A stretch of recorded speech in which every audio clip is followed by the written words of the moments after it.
আচ্ছা লুপ কয় প্রকার বলতে পারবেন? লুপ কয় প্রকার দেখছেন? চার প্রকার দেখছেন।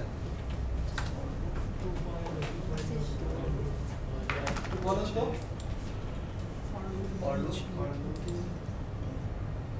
for while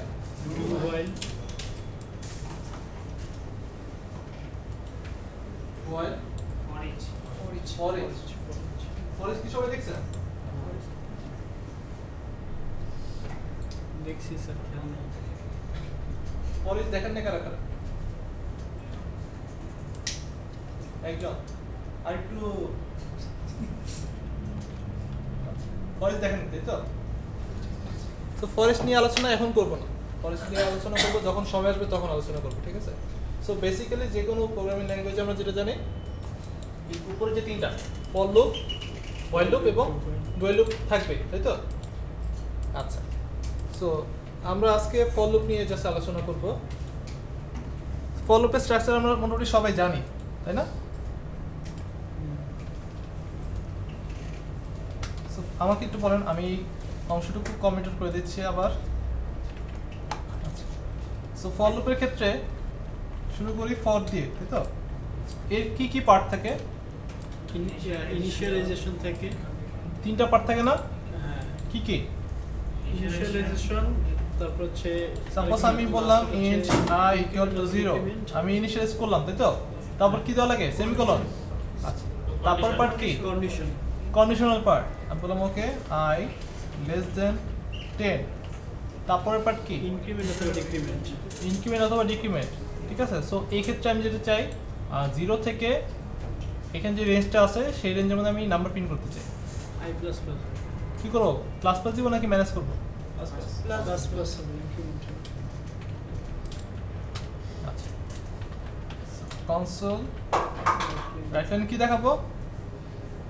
রাইট লাইনে i দেখাবো। আউটপুট কি আসবে? 1 2 3 4 5 6 8, 0 থেকে 0 থেকে 9, শিওর? 0 আসবে 10 বার, 9 বার, শিওর? 10 বার 0 আসবে। আউটপুট কত আসবে বলেন তো? 0 থেকে 9, 0 থেকে 9।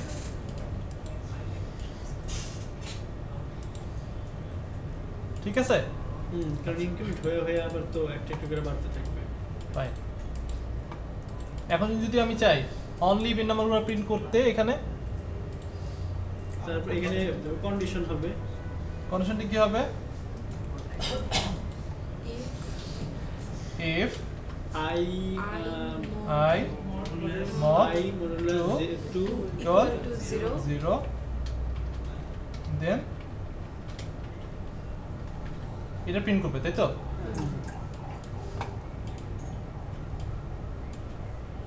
সো এইগুলো প্রিন্ট হয়েছে। সো ফর লুপের স্ট্রাকচার হলো এটা। আচ্ছা, সো এটা নিয়ে কারো কোশ্চেন থাকার কথা না, জাস্ট লিখে ফেলেন, আমি জাস্ট গো থ্রু করতেছি, ঠিক আছে? সি শার্প দিয়ে